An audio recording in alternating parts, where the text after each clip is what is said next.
Hello there everyone, welcome back to my channel and welcome to the first video in a while with the title Should You Pull?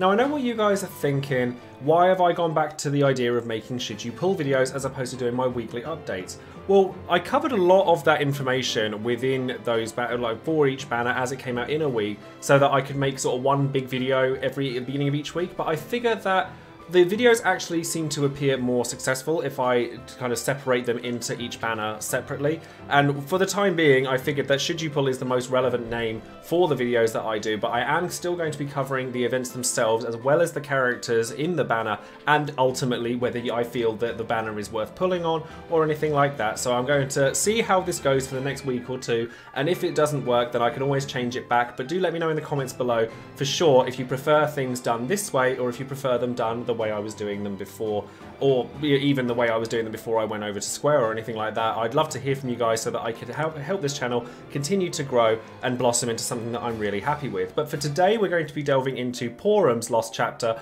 which is going to include Porom's EX realization as well as Yang getting a brand new EX. So if that's something that you're interested in, then stay tuned and keep on watching. As always everybody, don't forget to check all of the social media links in the description box below, including Twitter, Twitch and Discord. I will be streaming Porom's Lost Chapter and pretty much every event as they come out for Omnia on my Twitch channel, so be sure to come and find me over on there, as well as some War of the Visions, Final Fantasy Brave Exvius and some Final Fantasy 14. I've been really getting into FF14 recently, so if you'd like to come and play along with that, then that would be great. And as always, I always shout out one of my patrons as well within every video that I make so that I can show my appreciation to all of the guys that want to follow my channel and support it further. It means the world to me, and this time around that person's going to be Hammy, who's been a patron for a little while now, so thank you ever so much for supporting the channel. It means so much, like you wouldn't believe. If you wanted to get a bespoke title card made just like Hammy here, then definitely go and check out the link in the description box for that as well. And of course don't forget to check out DissidiaDB.com, Tom Troop, all those guys that would do amazing work when it comes to Opera Omnia, and of course all of the other content creators for Opera Omnia as well, because we all appreciate your support just as much as me. Now the first thing that we're going to talk about when it comes to Porom's Lost Chapter is the event itself. Now the main enemies that you're going to come to expect are going to be called Hollow Riders, so if you've played through Porom's original event then you'll know what to expect here. They're a twist on the Hell Riders, or like the Headless Horsemen that you've seen in many events, but what these guys have a tendency to do is inflict debuffs on your characters that reduce their maximum HP and like to carry out a lot of AoE Brave HP attacks. Now the Brave HP attack that they use in particular is quite vicious because it is a double hitting HP attack, which means that Last Stand won't protect you from it very well if they're already low on health. So what you want when it comes to this particular event is somebody who is capable of making sure that your health is high at all times. So when it comes to these events, and talking about them in future, because I'm going to concentrate on them one banner at a time, I'm going to try and develop a kind of a strategy based on the synergy characters that are present and then suggest alternatives to those characters. So the characters that are on the banner for this particular event are Palom, Porom and Yang, and so each of those characters are going to bring something that matters to the event in particular. Now Palom isn't too big of a deal because the main thing that he brings along is the fact that the enemies are weak to ice, so you could bring along somebody like Onion Knight because he covers AoE damage very, very well, and he can enchant ice and imperil ice already to the fact that they're already weak to it, so your damage output will go out very, very quickly. You could even bring somebody like Camlanaut if you wanted to capitalize on ice, but by and large, Palom is not. I'm going to get really confused between the two twins, aren't I? Palom actually is very much not the focus of this banner. Yang is present because of the fact that he's there to deal large amounts of AoE Brave HP damage. So you've got a lot of characters that can do that based on the fact that both of the waves for this Chaos fight are multiple enemies. So Ultimisia is a character that is used very frequently in this event because she's so strong at AoE fights, but she is not the only one you could take along. Hope is a fantastic AoE damage dealer that also covers your support role very well. It makes it so you take less damage generally, and he's also very capable of healing your party. So if you have Hope EX, then he's going to serve you extremely well here. And then you've also got like characters with AoE HP damage that do very well, just generally speaking. Like even characters like Tidus and Agrius could work really well in this particular event just because of their large amounts of AoE 100% HP damage. And then with Porom being a very, very specific kind of character, she's a character that I like to call a silent partner, who, like Selphie and Rem, is like a third character that is there just to be there and to make sure they top up some aspect of the other two characters. And what she's there to do is to make sure that their health doesn't go down. So she can reduce HP damage taken, and she can also make it so your HP has overflow. So in place of Porom, you might want to bring someone along that can make sure that you're taking less damage. Like if you're taking Hope as your healer, you could take somebody like Barsh, because he can mitigate AoE HP damage and soak it all onto himself. So that's an option for you.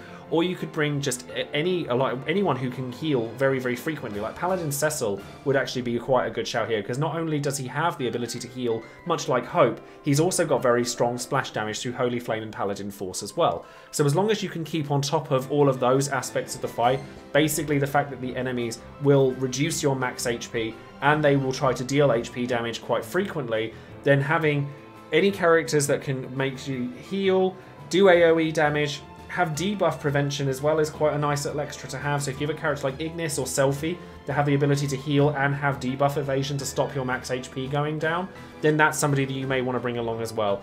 The enemies do like to clear debuffs off themselves, and they have a lot of elude, which is the buff that stops them from taking debuffs in general. This is to prevent characters like Yuffie coming along and taking the max HP down from them and then throwing it back at them. So taking a character that is based around debuffs, probably not the strongest there. Like I said, I've seen runs used with Tidus, so it's not impossible. Just be aware that these enemies will cleanse themselves of debuffs relatively frequently. So now we come to the portion of the video where we actually take some of the characters that are being featured on the banner and have a little look into what their role is, what they're there to do, and whether they actually do it well. And Palom doesn't really come with anything. It's just his 15 is 35, nothing extra, so we're not actually going to talk about Palom. The first character we're going to talk about is going to be Yang, who gets his EX, a brand new EX, and an EX Plus out of it. Yang's function is a damage dealer. Nothing else, nothing on top of it, just a damage dealer. But he's very, very good at being able to deal AoE damage very frequently, using his kicks, using things like that, so that he does up to 150% splash damage on kick. His HP plus becomes really strong once you've got his EX maxed out and all sorts of things like that. However, pretty much everything that Yang does damage and nothing else. It's a decent amount of damage, which is great, but even like his 65 recovers kicks, and that's useful to have, and he can raise his own max bravery using his C65. And then his EX itself is actually, it's strong, because it deals HP damage to 80% HP damage to non-targets as long as he's attacking something that's broken before you get anything out of it. And then looking at Weiss Encouragement, it raises his Brave Overflow and his attack, and he can make sure that you can use this very frequently. The main thing with Yang's EX is how fast it recharges. If you have Selphie in your party with Aura, it actually literally just takes one skill use for it to regenerate his EX after you've used it the first time. So you're going to use this attack very frequently. So it's going to be hard hitting. And once you put some ingots into him, he basically gets all of his buffs just straight away, as soon as you enter the fight, much like a lot of characters. But as you can see on that 2 out of 3 there, it actually raises the recast speed of Twin Wing Frenzy again after you've already raised it once from the base EX. And then from 3 out of 3, it hits harder, it's got more Brave Overflow, but he also gets HP Attack Plus, which is a 2-hit melee Brave HP attack that has 20% HP damage on non-targets. Now, we've seen HP damage attacks like this already in characters like Hope and Paladin Cecil, which are really strong HP attacks. But they're not quite as good as Aranea's, because you're not going to get Brave hits across the board. You're just going to get Brave on one target, and then the HP damage gets spread. But by and large, it's a solid HP plus. The problem I have with Yang is literally damage is all he does. And there are a lot of characters that do AoE damage and something else on top. Like, Hope is a support character that can do 100% AoE damage with his fast charging EX, and he has all the support capabilities that go with him. Paladin Cecil has really strong AoE Brave HP attacks, and he has more support capabilities. He has Imperil and Enchant on his side. Aranea is an AoE Brave HP attacker that has Rebreak and delay mechanics that go with her, and her EX is 100% HP damage. And you've got all these characters like Onion Knight I mentioned earlier for the event. Lan and Rain is another one that works very well for the event and basically just does Yang's job better. Like, Lan and Rain, as a matter of fact, if you have them for the event, covers Palom and Yang's job very well by having an ice attack, ice in peril, and 100% HP damage. Like, if you've got Lan and Rain, this is their time to shine, big time. But like I said, every one of those characters I've just mentioned does what Yang does, and then something else on top of it. Yang does hit very hard. If he's a favourite character of yours, you'll be able to bring him to Chaoses, no problem. But if you're looking for a character to break the mold or do something new, Yang is not that character. Now, Porom is a very interesting character, and actually a character that I wanted to touch on, generally speaking, because she is one of the few characters that I really like mechanically, based off of, she doesn't even need her EX plus in order to do anything because her EX is so strong as it is. So the thing with Porom is that her skills are completely built around taking less damage. So she can heal very efficiently, and she can do so in a way that has overflow for your HP, and her Dissidia Brilliance also makes it so that you get HP damage resistances, and that also applies to her White Wave EX skill as well. Because then you're getting 2-turn HP damage resist across your whole party before you've even put ingots or books or anything into her EX. And she's just one of those characters, as I said earlier, she's a character I like to refer to as a silent partner. What she does is she sits in your party, she's terrible at inflicting damage to your opponent. She has no she can't get rid of her bravery very efficiently because none of her skills, except for her EX, after you've realised it, do HP damage. So you are relying on doing HP pluses for her to be dealing any damage at all on the turns that she's not using her EX. But equally, Dissidia Brilliance and Cry don't battery her, they only battery the target that she's using Cry on. So you have to be careful to try and bring another battery along to make it so that Porom is actually capable of dealing damage at all, because she has no ability to Brave Shave at all. Like, she can't deal bravery damage unless you're using a bravery attack. But that being said, the things that she brings to your party are so unique and so powerful that she can be a character that's very, very usable, particularly in an event like this one where you're taking a lot of HP damage. So as I say, when it comes to the event, or the EX itself and the realisation, when you give her the book to get it 0 out of 3, then you're getting more HP out of it, more HP overflow, things like that. So you're able to deal damage with White Wave, and then when the quest starts, she starts with all of her buffs. But this is the important one: 2 out of 3, she gets another aura that is party based. So once you've given her Secrets of White Magic, which is her 2 out of 3 ability, then you're getting more Brave Overflow for your whole party, and like more healing whenever they're healed. So that's actually a really strong aura to have. So if you're gonna go for Porom, then like 0 out of 3 probably, like, she functions at 0 out of 3, but realistically you really want that aura out of what she gets. And then also, once you give her 3 out of 3, her damage capabilities start coming out a bit more. So she deals splash damage with White Wave on top of the fact that she does HP damage with a skill, and she also gets a Brave Attack ++ and an HP Attack ++, which are not bad. Like, they're not the best. Like, her HP ++ raises her bravery, does her HP attack, and then raises the party's bravery, or her allies at least, not herself again, so that she can at least do some damage. But that's not what she's there to do. The reason that you want Porom is to make it so that your survivability is that much stronger. But I think that going into the should you pull part of this video, it depends entirely on what teammates you already have access to, whether you actually need Porom or not. Because while I think that her kit is extremely potent and really powerful, Yang is so off-putting that the banner really suffers for it, in my opinion. Like, I think Gilgamesh is a much stronger unit than Yang, because, again, big Brave HP, big Brave AoE HP, and he brings an attack down aura and delay in his EX at least, whereas Yang doesn't even do that. So while Yang is hits really hard, so does Gilgamesh, and people don't like him very much.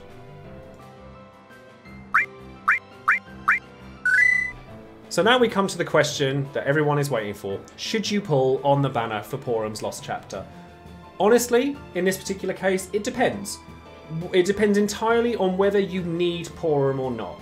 Now, when I say whether you need Porom, it's whether you need the ability to mitigate HP damage. If you have access to characters like Beatrix, Edge, or Barsh, then for each one of those characters you have, your need for Porom drops slightly, because they have all got abilities that will help you in HP damage heavy situations that you can get around them. But if you don't have those characters, then Porom is a very, very enticing option because she's so good at what she does that she's like just going to make it so that you always end most fights with full HP, like guaranteed.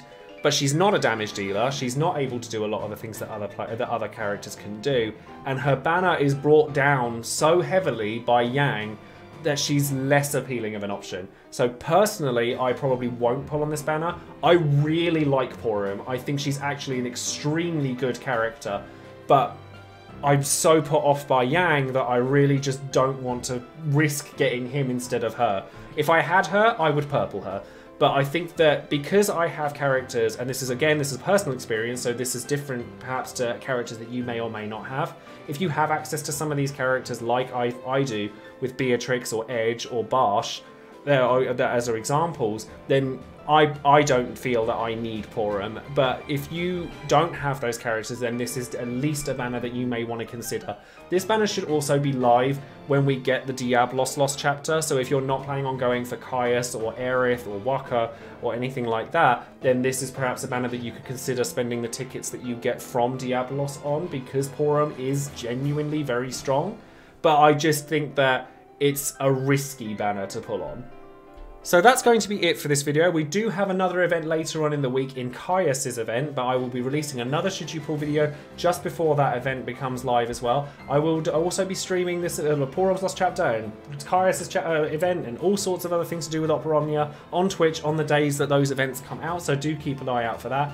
Let me know in the comments below whether you plan to pull for Porom or Yang, or if you've got resources that you want to be saving elsewhere. We have a lot coming up in the next couple of months, so I think that if you can find a way to save resources this month, then I suggest doing so, because we have so much powerful stuff coming in from June onwards that it's going to be really tight on your resources, so do bear that in mind before going in on any of the banners coming out this month. But like I said, sound off in the comments below and let me know whether you plan to pull on Porom or Yang or anything else that's coming up soon, and I shall leave the video there. Thank you ever so much for watching. Don't forget to subscribe, like the video, and sound the bell for notifications, and I will see you all in the next video. Take care, everyone. Bye bye.